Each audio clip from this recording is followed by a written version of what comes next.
नमस्कार, बहुत स्वागत है आपका विस्तार न्यूज। आप देख रहे हैं आपका अपना चैनल। स्पेशल रिपोर्ट की शुरुआत करेंगे बेहद ही महत्वपूर्ण रिपोर्ट से। पूरे मध्य प्रदेश, छत्तीसगढ़ और देश के सियासी महकमे में क्या चल रहा है वो सब कुछ भी आपको बताएंगे। लोकसभा चुनाव में दूसरे चरण के मतदान से पहले प्रधानमंत्री नरेंद्र मोदी ने मुरैना में एक जनसभा को संबोधित किया। इस दौरान उन्होंने कांग्रेस पर जमकर हमला बोला। पीएम मोदी ने कहा कि बीजेपी के लिए देश से बड़ा कुछ भी नहीं है, जबकि कांग्रेस के लिए अपना परिवार ही सब कुछ है।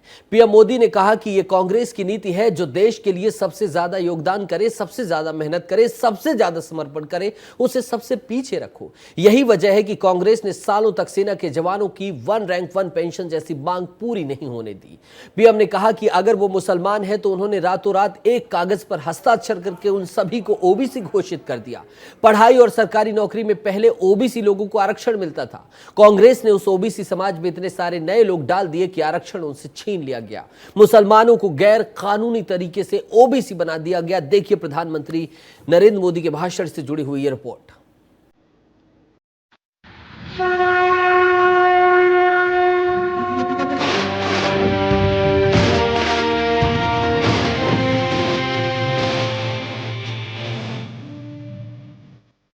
अब लोकसभा चुनाव है तो सत्ता बचाने और सत्ता पाने का खेल अपने चरम पर। अब की बार 400 पार वाले मिशन और लोकसभा चुनाव को लेकर पीएम मोदी इन दिनों ताबड़तोड़ रैलियां कर रहे हैं, क्योंकि बीजेपी मध्य प्रदेश की 29 सीटों में किसी भी सीट पर समझौता करने के मूड में नहीं है। इस बार हम ऐसा इसलिए कह रहे हैं क्योंकि पिछले 21 दिनों में पीएम मोदी ने 6 बार मध्य प्रदेश का दौरा किया। कल पीएम ने हरदा और बैतूल में जनसभाएं की तो शाम को भोपाल में रोड शो किया। आज फिर मोदी मुरैना पहुंचे और विरोधियों पर जमकर बरसे। भ्रष्टाचार, विकास, तुष्टीकरण और परिवारवाद, पीएम मोदी किसी भी मुद्दे पर विपक्ष को बख्शने के लिए तैयार नहीं। वो नामदार हैं और हम कामदार हैं। आप दुखी मत होइए, आप गुस्सा मत कीजिए। आपको पता है वे नामदार है, हम तो कामदार हैं। कांग्रेस की लूट जिंदगी के साथ भी और जिंदगी के बाद भी। पीएम मोदी ने कहा, देश कह रहा है कांग्रेस की लूट जिंदगी के साथ भी और जिंदगी के बाद भी। आपके हितों की रक्षा के लिए ये मोदी इनके सामने दीवार बनकर खड़ा है। कांग्रेस की लूट जिंदगी के साथ भी और जिंदगी के बाद भी। आजकल शहजादा कुछ भी बोल देता है। पीएम मोदी ने राहुल गांधी पर हमला बोलते हुए कहा कि कांग्रेस के शहजादे को मोदी के लिए भला बुरा कहने में मजा आ रहा है। कांग्रेस के शहजादे इतने चिंतित है मोदी के लिए भला बुरा कहना उनको मजा आ रहा है, वो कुछ भी बोलते जा रहे हैं।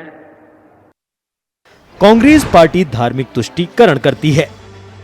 मोदी ने कहा कि कांग्रेस एक बार फिर कुर्सी के लिए छटपटा रही है। ये लोग फिर से धार्मिक तुष्टीकरण को मोहरा बना रहे हैं। वोट बैंक और तुष्टीकरण में डूबी कांग्रेस कर्नाटका का यही मॉडल पूरे देश में लागू करना चाहती है। आदिवासियों और पिछड़ों के खिलाफ साजिश। पीएम ने कांग्रेस, ओबीसी और आदिवासियों के खिलाफ साजिश का आरोप भी लगाया। उन्होंने कहा कि उनका आरक्षण का हिस्सा छीनकर अपने चहेते वोट बैंक को मजबूत करने के लिए उनके चरणों में देने का मन बनाकर बैठी है। क्या आप ऐसा पाप होने देंगे? उनको डर लगे आप ऐसा करिए। कांग्रेस दलितों का, पिछड़ों का, आदिवासियों का हक छीनने का षड्यंत्र लंबे समय से कर रही है। कांग्रेस के घोषणा पत्र में लूट की योजना है। मोदी ने कांग्रेस के घोषणा पत्र को लूट की योजना बताया। उन्होंने कहा कि कांग्रेस के घोषणा पत्र में लूट की योजना है, लेकिन कांग्रेस के मंसूबे कामयाब नहीं होने देंगे। इनका मैनिफेस्टो पूरी तरह मुस्लिम लीग की सोच का ही प्रतिबिंब है। और साथियों, ये एक्सरे करके आपको लूटने की योजना बना रहे हैं। संसाधनों पर पहला हक गरीबों का है।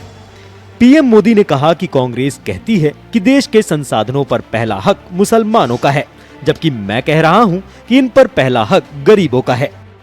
मोदी कहता है देश के संसाधनों पर पहला हक इस देश के गरीबों का है, इस देश के पिछड़ों का है। सीमा पर जवानों को खुली छूट दी। मोदी ने कहा, हमने सीमा पर खड़े जवानों की सुविधा की चिंता भी की। कांग्रेस सरकार ने जवानों के जो हाथ बांध रखे थे, हमने उन्हें भी खुली छूट दे दी। कांग्रेस सरकार ने जवानों के जो हाथ बांध रखे थे, हमने उन्हें भी खुली छूट दे दी। पीएम मोदी ये बखूबी जानते हैं कि विरोधियों को चित करने के लिए कौन सी चाल कब और कहां से चलनी है। इसलिए कांग्रेस नीति और कांग्रेस नेताओं के बयान बीजेपी नेताओं के लिए सबसे बड़ा हथियार साबित होते हैं। राष्ट्रीय पिछड़ा वर्ग आयोग की एक प्रेस विज्ञप्ति ने देश की राजनीति में भूचाल ला दिया है। मामला कर्नाटक का है, जहां आयोग ने प्रेस कॉन्फ्रेंस में सभी मुस्लिमों को सरकार द्वारा ओबीसी कैटेगरी में रख आरक्षण देने की बात कही है। बताते चले, इस मामले पर बीजेपी कांग्रेस पर पूरी तरह से हमलावर है। योगी आदित्यनाथ ने कर्नाटक में आरक्षण के इस मसले पर कांग्रेस द्वारा भारत में इस्लामीकरण करने की कुचेष्टा बताई है। कर्नाटक मुस्लिम आरक्षण के मुद्दे पर इस रिपोर्ट को आपको जरूर देखना चाहिए।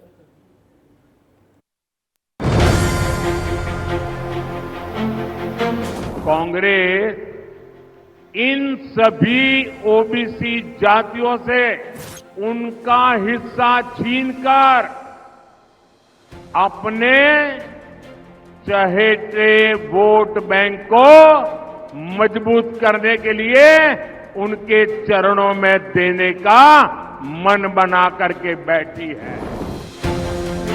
कर्नाटक में कांग्रेस ने पाप करते हुए मुस्लिम समाज के लोगों को रातों रात ओबीसी घोषित कर दिया, ओबीसी का आरक्षण छीन लिया।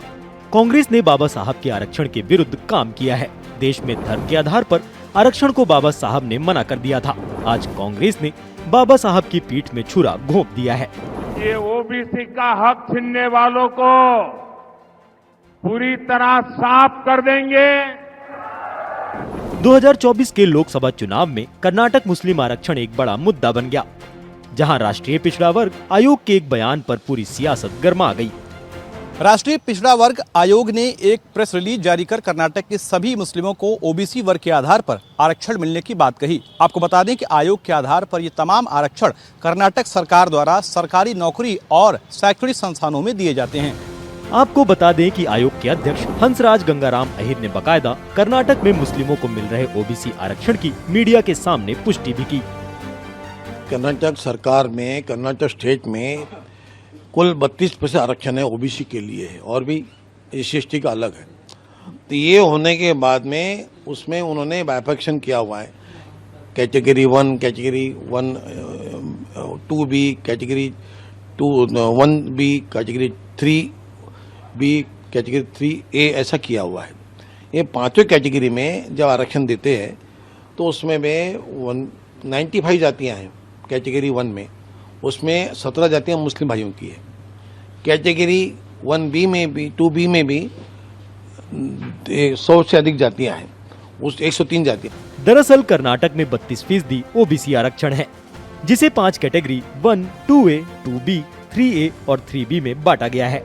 कैटेगरी 1 में मुस्लिम समुदाय की 17 जातियां शामिल हैं, जिसे 4% आरक्षण मिलता है। कैटेगरी 2A में मुसलमानों की 19 जातियां हैं, जिन्हें 15% का आरक्षण मिलता है। कैटेगरी 3A में सभी मुस्लिम समुदाय के लोगों को शामिल किया गया है, जहां 4% आरक्षण है। 3A के तहत कर्नाटक में सभी मुस्लिमों को इस कदर आरक्षण मिलने पर मामला बेहद गर्मा गया है। इन तमाम मामलों पर उत्तर प्रदेश के मुख्यमंत्री योगी आदित्यनाथ ने तो कांग्रेस को जमकर घेरा। योगी आदित्यनाथ ने कांग्रेस पर आरोप लगाते हुए कहा कि ये कांग्रेस द्वारा भारत को इस्लामीकरण करने की कुचेष्टा है। कांग्रेस के लोगों ने कर्नाटक के अंदर क्या किया? कर्नाटक में कांग्रेस की सरकार है, उन्होंने कहा ओबीसी के आरक्षण में उन्होंने 32% आरक्षण बहनों और भाइयों मुस्लिम लोगों को दे दिया। यानी कांग्रेस ओबीसी के, पिछड़ी जाति के लोगों के आरक्षण को डकैती डालने का काम कर रही है, उसको बांटने का काम कर रही है।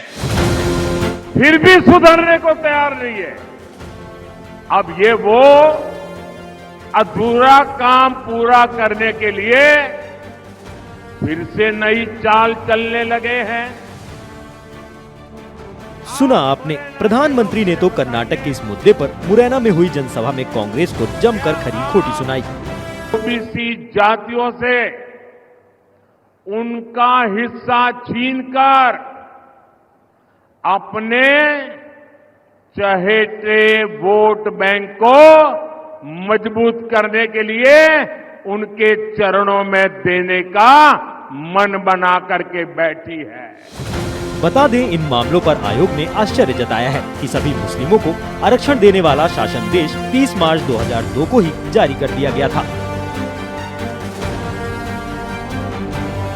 बीजेपी का आरोप रहा है कि कर्नाटक में मुस्लिम तुष्टीकरण की राजनीति इस कदर हो रही है कि हिंदुओं के अधिकारों और संवेदनाओं का ख्याल नहीं रखा जा रहा है।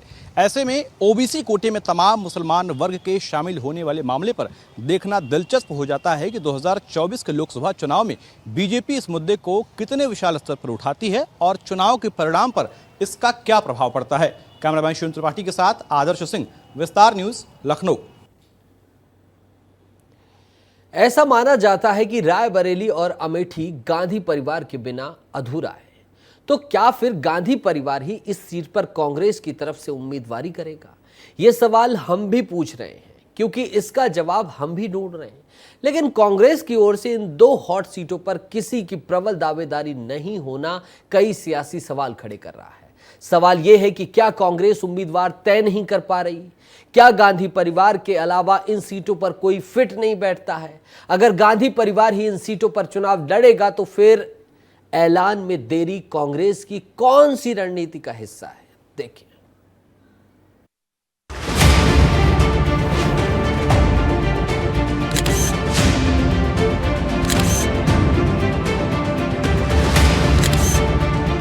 अमेठी और रायबरेली को लेकर कांग्रेस यूं ही पशोपेश में नहीं है।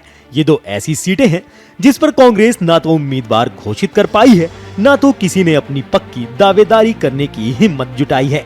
ऐसा शायद भारत के किसी सीट को लेकर देखने को नहीं मिलता, क्योंकि घूम फिर कर ये सीटें गांधी परिवार के इर्द गिर्द घूमने लगती हैं। राजनीतिक पंडित भी इन दो सीटों पर गांधी परिवार के इतर और किसी भी उम्मीदवार की तरफ अपनी निगाह नहीं दौड़ाते। दरअसल फिर सियासी गलियारों में इन दोनों सीटों को लेकर गांधी परिवार का ही नाम चर्चा में है। ऐसा इसलिए है क्योंकि ये दो सीटें कांग्रेस के लिए अभेद किले की तरह हैं। हालांकि बीजेपी के प्रत्याशी स्मृति ईरानी 2019 के चुनाव में अमेठी के अभेद किले को ढहा दिया था और राहुल गांधी को शिकस्त दी थी। फिर भी भारत की राजनीति में इन दो सीटों का जिक्र गांधी परिवार के बिना अधूरा है। अब फिर चर्चा गर्म है कि प्रियंका गांधी रायबरेली और राहुल गांधी अमेठी से मैदान में उतर सकते हैं। बता दें कि कल वायनाड में भी वोट डाले जाएंगे। इसके बाद राहुल गांधी 1 मई को अमेठी में नामांकन कर सकते हैं। हालांकि ये सिर्फ कयास है। यही नहीं, खबर तो ये भी है कि उम्मीदवार के ऐलान से पहले प्रियंका गांधी और राहुल गांधी अयोध्या जाकर प्रभु श्री राम लला के दर्शन कर सकते हैं। सूत्रों की माने तो जानकारी ये भी है कि अमेठी से चुनाव लड़ने को लेकर राहुल गांधी की टीम ने अमेठी में कैंप करना शुरू कर दिया है। बताया जा रहा है कि कांग्रेस 1 मई को यानी नामांकन वाले दिन अमेठी में अपना शक्ति प्रदर्शन कर सकती है। जानकारी के मुताबिक दूसरे चरण यानी 26 अप्रैल के चुनाव के बाद 27 अप्रैल को राहुल गांधी के अमेठी पहुंचने के कयास भी लगाए जा रहे हैं।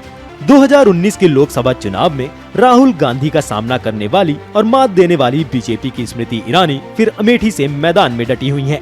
हालांकि तब राहुल केरल की वायनाड सीट से चुनाव जीतकर संसद पहुंचे थे।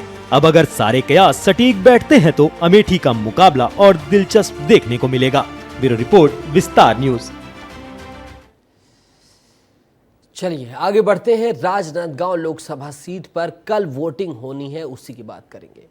सियासी आरोपों की आंच धीमी पड़ने की बजाय यहां पर और धधकती जा रही है। पूर्व मुख्यमंत्री भूपेश बघेल के खिलाफ एक के बाद एक घोटाले के आरोप सामने आ रहे हैं। बीजेपी नए नए आरोपों की झड़ी लगाती हुई नजर आ रही है। कांग्रेस से बीजेपी में पहुंचे चंद्रशेखर शुक्ला ने करीब 8,000 करोड़ रुपए के घोटाले का नया आरोप जड़ दिया है। तो वहीं उप मुख्यमंत्री विजय शर्मा ने भ्रष्टाचार से लेकर तुष्टीकरण तक भूपेश बघेल को कटघरे में खड़ा किया है। देखिए,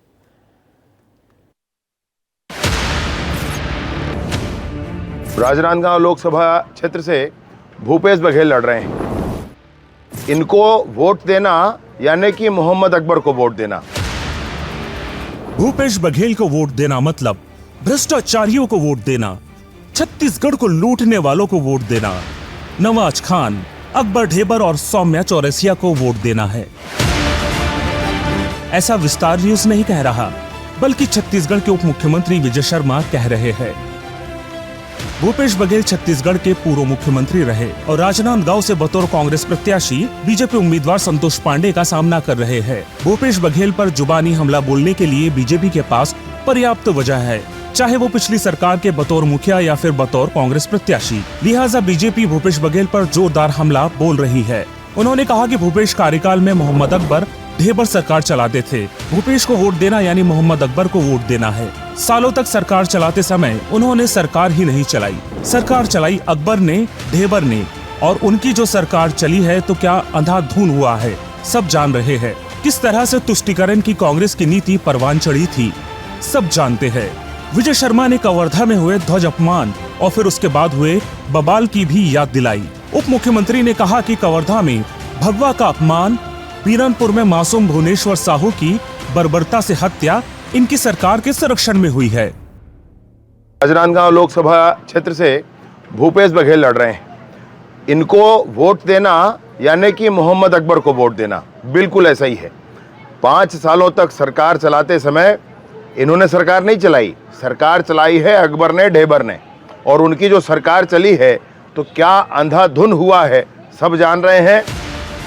यही नहीं, बीजेपी के प्रदेश महामंत्री भरत शर्मा ने भी भूपेश बघेल पर आरोपों की झड़ी लगा दी। भ्रष्टाचार के मुद्दे पर घेरते हुए उन्होंने कहा कि भूपेश बघेल के पूर्व जिला सहकारी केंद्रीय बैंक के अध्यक्ष नवाज खान से बेहद करीबी रिश्ते रहे हैं। नवाज खान पर राजनांदगांव लोकसभा के कई लोगों की जमीन हड़पने, उन पर अत्याचार करने और उनके साथ गुंडागर्दी करने के आरोप लगते रहे हैं। लेकिन भूपेश बघेल का संरक्षण होने की वजह से उस पर कोई कार्रवाई नहीं हुई, क्योंकि भ्रष्टाचार के गंभीर आरोप में घिरे आरोपियों को भूपेश बघेल ने हमेशा संरक्षण दिया है। अभी अभी कांग्रेस से बीजेपी में शामिल हुए चंद्रशेखर शुक्ला ने पूर्व की भूपेश बघेल पर करीब 8,000 करोड़ का बिजली बिल राइट ऑफ माफ करने का नया आरोप जड़ दिया है। चंद्रशेखर शुक्ला का आरोप है कि रमन सिंह सरकार के समय यानी 2018 के पहले कोरबा, रायगढ़ और धरसीवा के कुछ उद्योगों पर करीब 8 करोड़ का बिजली ड्यूटी का हर्जाना ठोका गया था, लेकिन भूपेश बघेल ने उसे राइट ऑफ कर दिया। यही नहीं, इस एवज में उद्योगपतियों से मोटा कमीशन भी वसूला गया। भूपेश बघेल लगातार 5 साल भ्रष्टाचार किए हैं, और सौम्या चौरसिया हो, चाहे बिश्नोई हो, चाहे नवाज खान के विषय में कल ही देख रहे हो, लगातार भ्रष्टाचार है। इसलिए क्या यहाँ जो आतंकी हैं अकबर, अनवर, ढेबर, ऐसे लोगों को वोट करेंगे क्या आम जनता? देश के गरीब जनता को जो हक मिलना चाहिए था, जो मामले न्यायालय में लंबित थे, जिसको उद्योग विभाग रिव्यू पुनरीक्षण नहीं कर सकता था, आउट ऑफ वे जाके 10 साल पुराने प्रकरण को इन्होंने रिव्यू किया, पुनरीक्षण किया, जो उनके क्षेत्राधिकार में नहीं आता था, और बाद में उनको लाभान्वित करते हुए माफ किया उद्योगपतियों के इलेक्ट्रिसिटी ड्यूटी और जल कर।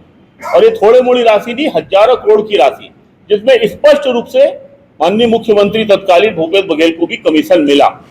उधर आरोपों का जवाब देने और भूपेश बघेल का बचाव करने मैदान में उतरे कांग्रेस नेता सुशील आनंद शुक्ला ने कहा कि राजनांदगांव की जनता बीजेपी को सारे आरोपों का जवाब देगी। राजनांदगांव की जनता भूपेश बघेल के समर्थन में खड़ी है। राजनांदगांव का हर मतदाता चाहता है कि भूपेश बघेल जी उनका प्रतिनिधित्व करें, और इस बात का एहसास भारतीय जनता पार्टी को भी हो गया है कि भारतीय जनता पार्टी के प्रत्याशी संतोष पांडे चुनाव नहीं जीत रहे हैं। अब ऐसे में भारतीय जनता पार्टी धर्म के आधार पे, जाति के आधार पे स्तरहीन राजनीति पे उतर आई है, लोगों में भ्रम पैदा कर रही है, भड़का रही है, लेकिन इसका कोई फर्क नहीं पड़ता। जितना ये विश्वमन करेंगे भूपेश बघेल को, उतने ज़्यादा वोट से जनता नवाजेगी।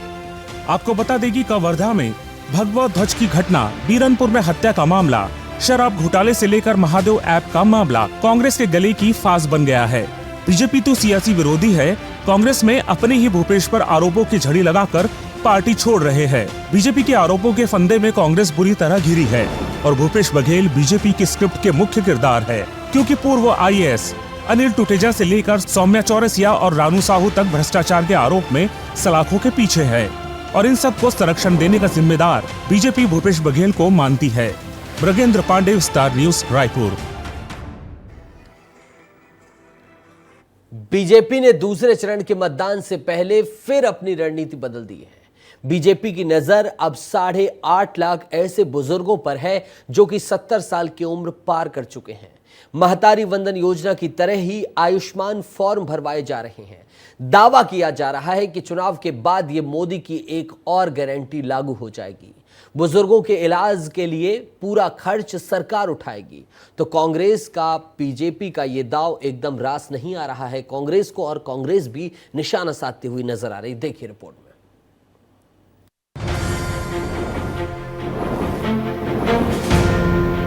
छत्तीसगढ़ में दूसरे चरण के वोटिंग से पहले बीजेपी ने नया दांव खेला है। पार्टी ने अब राज्य के 8.5 लाख बुजुर्ग परिवार के लिए आयुष्मान फॉर्म भरवाने का ऐलान किया। बीजेपी का दावा है कि बुजुर्ग लोगों के इलाज का पूरा खर्च सरकार उठाएगी। खास बात यह है कि ये रणनीति पीएम मोदी के छत्तीसगढ़ दौरे के दौरान बनाई गई। सभी लोकसभा में बीजेपी के कार्यकर्ता बुजुर्गों से फॉर्म भरवाने जाएंगे। इसकी शुरुआत आज से शुरू की जा रही है। आपको बता दें कि बीजेपी ने छत्तीसगढ़ में विधानसभा चुनाव के दौरान महतारी वंदन योजना का विधानसभा वार फॉर्म भरवाया था। इसका चुनाव में बहुत बड़ा असर देखने को मिला और राज्य में बीजेपी की सरकार बन गई। इसको ध्यान में रखते हुए आयुष्मान फॉर्म को भी चुनाव के लिहाज से खास माना जा रहा। बीजेपी दावा कर रही है कि उसे बुजुर्गों की चिंता है। ये मोदी की एक और गारंटी है, इसलिए इस योजना को धरातल पर उतारा जा रहा है।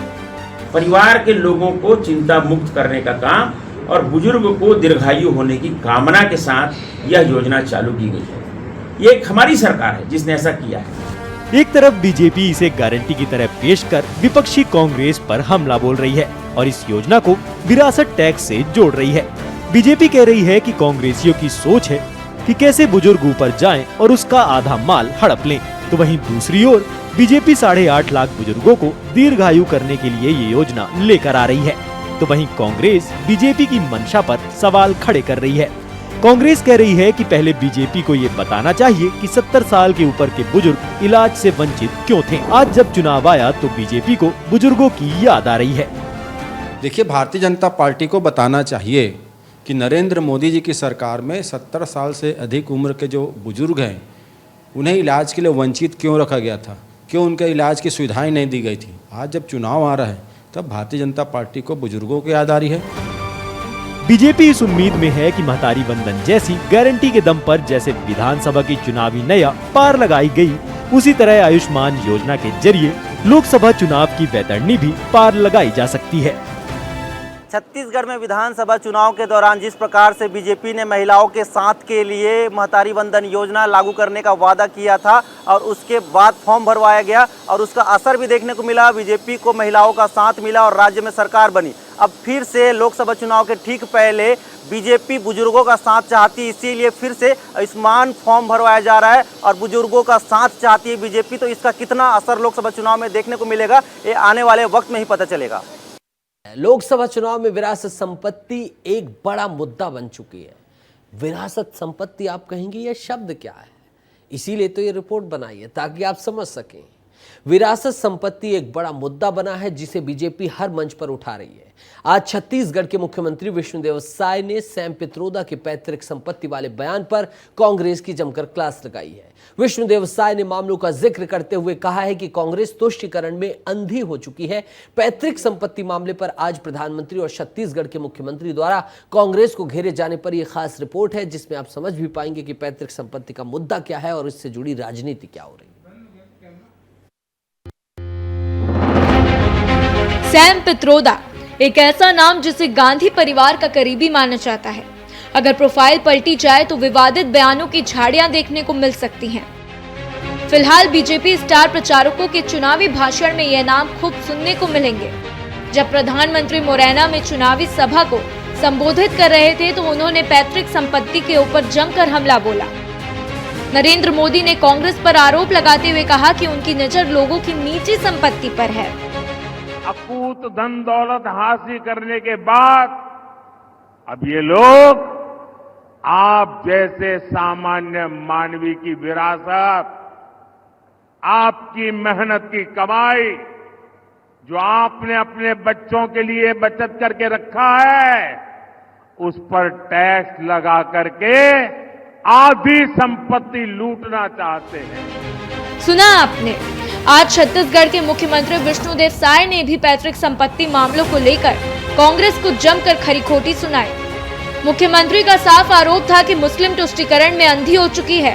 कांग्रेस सनातन परंपरा को चोट पहुंचा रही है। अब जरा विष्णुदेव साय का यह बयान सुनिए। सैम पित्रोदा के बयान ने इसकी पुष्टि की है। यह बेहद शर्मनाक है। कांग्रेस मुस्लिम तुष्टीकरण में इतनी अंधी हो गई है कि वो देश के सनातन परंपरा और परिवार परंपरा पर सीधा चोट कर रही है। विष्णुदेव साय यहीं नहीं रुकते हैं। उन्होंने कांग्रेस की बुरी नीयत बताते हुए आरोप लगाया कि कांग्रेस जिन घुसपैठ रोहिंग्याओं को देश के लोगों की संपत्ति बांटने की फिराक में है, उसे भाजपा कभी साकार नहीं होने देगी। उनकी मंशा है कि देश के लोगों की जायदाद रात साथ कर उसे उनके बीच में बांट दे, जिनके ज्यादा बच्चे हैं या घुसपैठिए हैं। यहाँ का संसाधन रोहिंग्याओं के लिए नहीं है। यह संसाधन हमारे आदिवासी, दलित, पिछड़ों और गरीबों का है। आपको बता दें कि ये पूरा मामला सैम पित्रोदा के एक इंटरव्यू से उठा था, जहां उन्होंने अमेरिका के विरासत कानून का जिक्र किया था। सैम पित्रोदा के अनुसार अमेरिका की विरासत संपत्ति कानून की चर्चा भारत में ही करनी चाहिए। जाहिर सी बात है कि इस कानून के तहत अमेरिका में किसी व्यक्ति की मृत्यु के बाद 55% संपत्ति सरकारी खजाने में चली जाती है। Let me tell you, in America, there is an inheritance tax.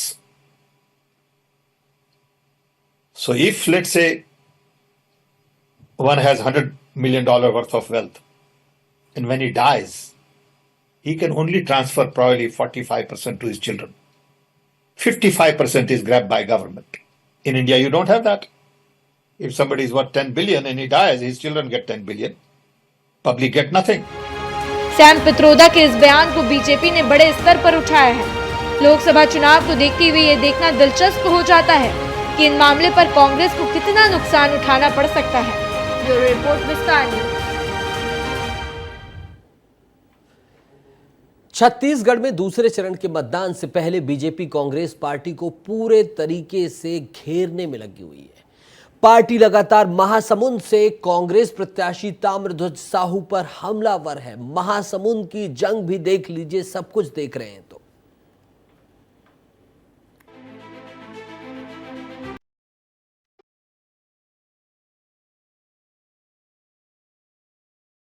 Chhattisgarh में दूसरे चरण के मतदान से पहले बीजेपी कांग्रेस पार्टी को पूरे तरीके से घेरने में लगी है और बीजेपी ने इसके लिए अपनी रणनीति भी तैयार कर ली है। पहले तो बीजेपी ने पूर्व सीएम और कांग्रेस के राजनांदगांव प्रत्याशी भूपेश बघेल को घोटालों और धन के आधार पर घेरा और अब कांग्रेस के कद्दावर नेता और महासमुंद प्रत्याशी ताम्रध्वज साहू पर निशाने दाग रही है। बीजेपी से महासमुंद सांसद चुन्नीलाल साहू ने ताम्रध्वज साहू पर प्रहार किया है। उन्होंने ताम्रध्वज साहू पर धर्मांतरण को बढ़ावा देने के आरोप भी लगाए हैं। ताम्रध्वज साहू ने छत्तीसगढ़ में गृह मंत्री रहते हुए अपराध को संरक्षण दिया, छत्तीसगढ़ को अपराध गढ़ बना दिया। उनके कार्यकाल में छत्तीसगढ़ में चारों तरफ धर्मांतरण की बाढ़ आ गई। बस्तर में तो धर्म की लड़ाई शमशान तक पहुंची और अंतिम क्रिया को लेकर के विवाद होने लगे थे। एक तरफ जहां चुन्नीलाल साहू ने ताम्रध्वज साहू को घोटालों और धन के आधार पर घेरा, तो वहीं साझा विधायक ईश्वर साहू ने भी ताम्रध्वज साहू पर कई गंभीर आरोप लगाए हैं। समुद्र लोकसभा से जो कांग्रेस के प्रत्याशी बन के जो गांव-गांव में अपने समाज के नाम से वोट मांगा था, वही जिस टाइम में मेरे इतने बड़े घटना घटी से मेरे लड़के की हत्या कर दिए जाते, लेकिन वही ताम्रध्वज साहू है जो गृह मंत्री रही, एक भी दिन अपने कार्रवाई नहीं करी। बीजेपी के इन तीखे वारों पर कांग्रेस ने भी प्रतिक्रिया दी है, उसे भी जरा सुन लीजिए। कांग्रेस की सरकार के दौरान साहुओं को ऐसा लगता था कि छत्तीसगढ़ में उनकी सरकार है, कुर्मियों को ऐसा लगता था कि उनकी सरकार है, हर ओबीसी, हर एससी, हर एसटी, हर जनरल आदमी को लगता था कि हमारी अपनी सरकार है। तो छत्तीसगढ़ की भूपेश बघेल की सरकार ने सर्वजन हिताय सर्वजन सुखाय के लिए काम किया था। ईश्वर साहू जी भारतीय जनता पार्टी के विधायक हैं, भारतीय जनता पार्टी के मोहरे बने, तो अब वो भारतीय जनता पार्टी के इशारों पर बयानबाजी कर रहे हैं। कांग्रेस ने महासमुंद से ताम्रध्वज साहू को टिकट दिया है, तो वहीं बीजेपी ने रूप कुमारी चौधरी को टिकट दिया है और महासमुंद सीट पर ओबीसी समाज का अच्छा खासा बोलबाला है। यही वजह है कि बीजेपी कांग्रेस के ताम्रध्वज साहू को घेरने में लगी है। ऐसे में देखना अब ये होगा कि बीजेपी की ये रणनीति चुनाव में कितनी कारगर साबित होती है। ब्यूरो रिपोर्ट, विस्तार न्यूज। कल छत्तीसगढ़ की 3 और मध्य प्रदेश की 6 सीट यानी कि कुल मिलाकर 9 सीटों पर चुनाव होना है। राजनीतिक पार्टियों ने अपने अपने स्तर पर तैयारी पूरी कर ली है। ऐसे में कल मध्य प्रदेश और छत्तीसगढ़ की सीटों पर होने वाले चुनाव के समीकरण और आंकड़ों पर हम आपको ये रिपोर्ट दिखाते हैं, जिसे देखकर आपको समझ में आ जाएगा कि क्या तस्वीर चल रही है। 26 अप्रैल को दूसरे चरण का चुनाव, जिसको लेकर तमाम पार्टियों और उम्मीदवारों ने अपनी कमर कस ली है। शुक्रवार को मध्य प्रदेश और छत्तीसगढ़ की कुल 9 सीटों पर चुनाव होना है, जिसमें मध्य प्रदेश की टीकमगढ़, दमोह, खजुराहो, होशंगाबाद, रीवा और सतना सीट शामिल है। तो वहीं छत्तीसगढ़ में महासमुंद, कांकेर और राजनांदगांव में चुनाव होने हैं। 8 विधानसभाओं वाले टीकमगढ़ लोकसभा क्षेत्र में अब तक मतदाताओं ने बीजेपी पर सबसे ज्यादा भरोसा दिखाया है। आपको बता दें, बीजेपी ने इस सीट से यहां 3 बार बहुमत हासिल किया, तो वहीं कांग्रेस का सिक्का 2 बार चला है। ऐसा माना जा रहा कि इस बार के चुनाव में बीजेपी के वीरेंद्र कुमार खटीक का सीधा सामना कांग्रेस प्रत्याशी पंकज अहिरवार से होना है। बीजेपी के वीरेंद्र कुमार खटीक का राजनीतिक रिपोर्ट कार्ड काफी उम्दा रहा है। वीरेंद्र कुमार ने 1996 में पहली बार लोकसभा चुनाव में जीत हासिल की थी। अब तक वीरेंद्र कुमार खटीक 7 बार सांसद रह चुके हैं। 2014 में उन्हें मोदी कैबिनेट में राज्य मंत्री भी बनाया गया। इसके बाद 2019 में फिर से चुनाव जीतने के बाद फिर उन्हें मोदी कैबिनेट में मंत्री के रूप में जगह मिली। खजुराहो लोकसभा के अंतर्गत 8 विधानसभा क्षेत्र आते हैं। अब तक हुए 14 लोकसभा चुनावों में तो बीजेपी ने यहां 8 बार बहुमत हासिल किया, तो वहीं कांग्रेस सिर्फ 5 बार ही इस सीट पर धाक जमाने में सफल रही। आपको बता दें, 67 साल में ऐसा पहली बार है जब खजुराहो से कांग्रेस प्रत्याशी चुनावी मैदान में नहीं है। इंडिया गठबंधन के अंतर्गत ये सीट समाजवादी पार्टी के खाते में गई, लेकिन जांच के दौरान समाजवादी पार्टी के उम्मीदवार का नामांकन रद्द हो गया, जिसके बाद इंडिया गठबंधन ने एआईएफबी के उम्मीदवार को अपना समर्थन दे दिया। बात अगर सतना सीट की करें तो 1952 से लेकर अब तक हुए चुनाव में बीजेपी ने यहां 8 बार बाजी मारी है। वहीं सतना के मतदाताओं ने 5 बार कांग्रेस पार्टी के सदस्य को संसद में भेजा है। आपको बता दें, 1991 में कांग्रेस की टिकट पर अर्जुन सिंह ने इस सीट से चुनाव जीता था। अर्जुन सिंह मध्य प्रदेश के 2 बार मुख्यमंत्री भी रह चुके। पिछले 6 बार से लगातार बीजेपी सीट पर जीतती आ रही।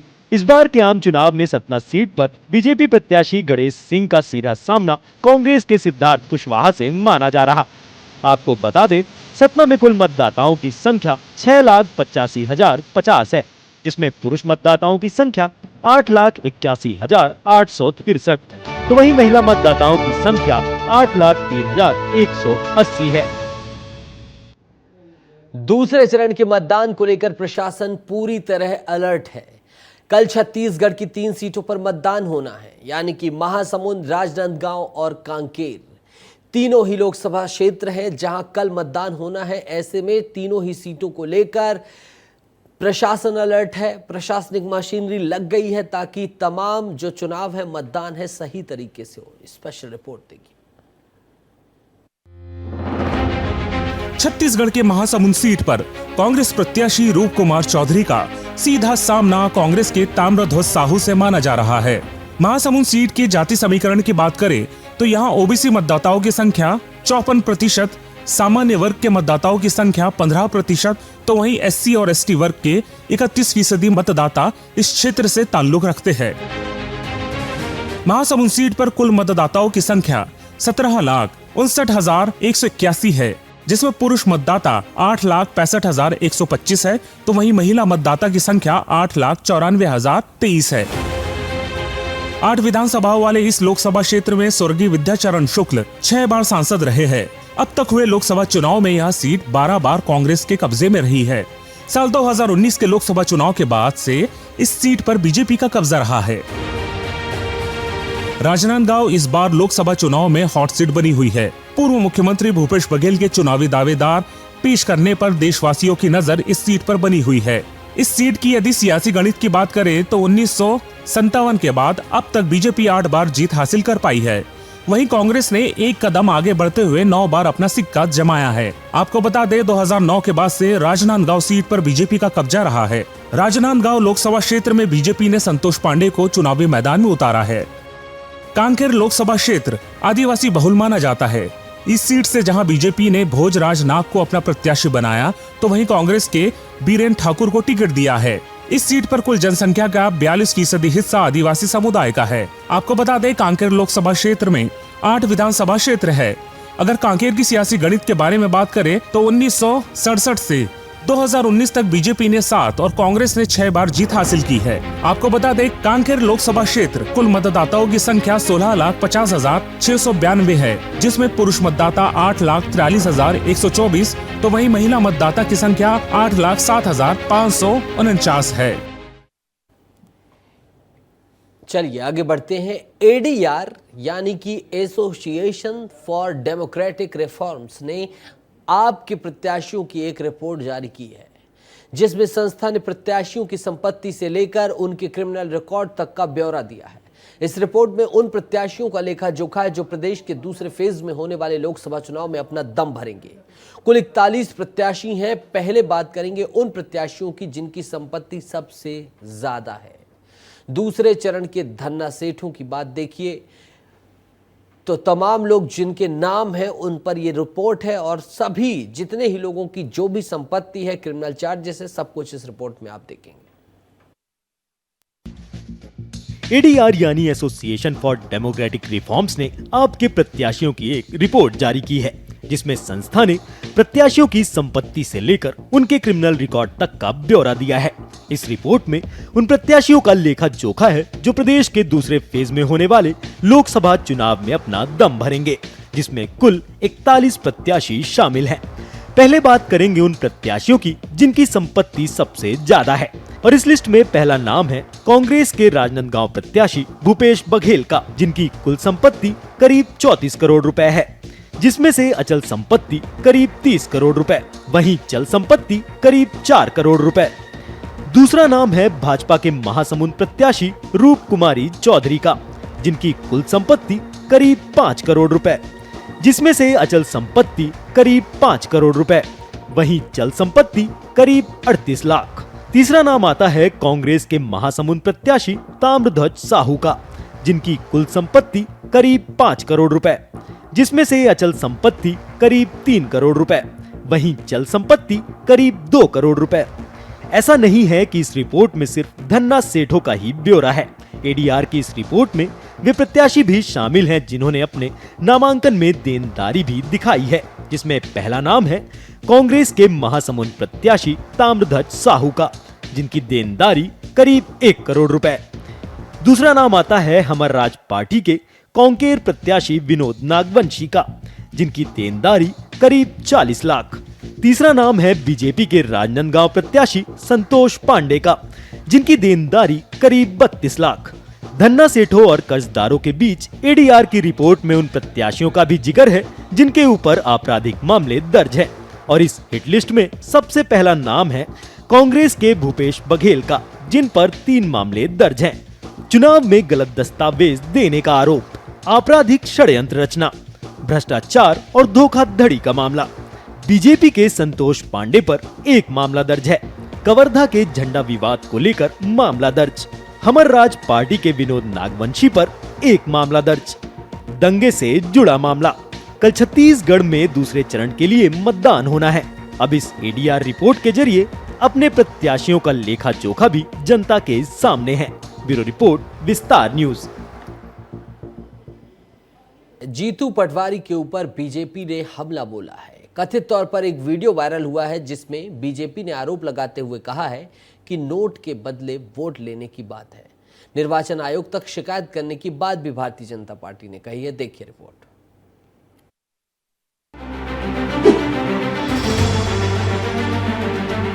मध्य प्रदेश में बीजेपी और कांग्रेस ने चुनाव जीतने के लिए पूरी ताकत झोंक दी है। राजनीतिक बयानबाजी से लेकर पोस्टरों तक हर मुद्दे पर दोनों ही दल एक दूसरे को घेरने का कोई भी मौका नहीं छोड़ रहे हैं। अब एक ऐसा ही वाकया इंदौर में हुआ है जिसे लेकर बीजेपी कांग्रेस पर हमलावर हो गई है। दरअसल सोशल मीडिया पर एक वीडियो वायरल हो रहा है जिसमें मध्य प्रदेश कांग्रेस के अध्यक्ष जीतू पटवारी 500 का नोट बांटते दिखाई दे रहे हैं। बीजेपी दावा कर रही है कि यह वीडियो इंदौर का है जहां जीतू पटवारी कांग्रेस प्रत्याशी अच्छे बम की नामांकन सभा में शिरकत करने पहुंचे थे।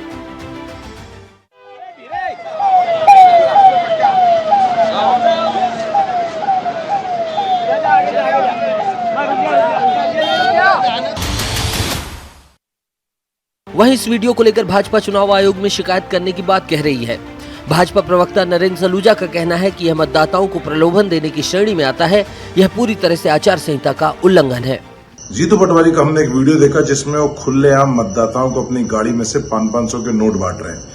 आचार संहिता के अंदर मतदाता को प्रलोभन देना, लालच देना, नोट बांटना, कोई भी सामग्री बांटना आचार संहिता उल्लंघन की श्रेणी में आता है, प्रलोभन की श्रेणी में आता है। भाजपा इस वीडियो के आधार पर जीतू पटवारी के खिलाफ चुनाव आयोग को शिकायत दर्ज करेगी और मांग करेगी कि जीतू पटवारी के खिलाफ आचार संहिता के उल्लंघन का, मतदाताओं को प्रलोभन देने का प्रकरण दर्ज किया जाए, कड़ी कार्रवाई की जाए। चलिए, ये आरोप है और विस्तार न्यूज इस वीडियो की पुष्टि नहीं करता है, लेकिन भारतीय जनता पार्टी इस वीडियो को लेकर घेरती हुई नजर आ रही है।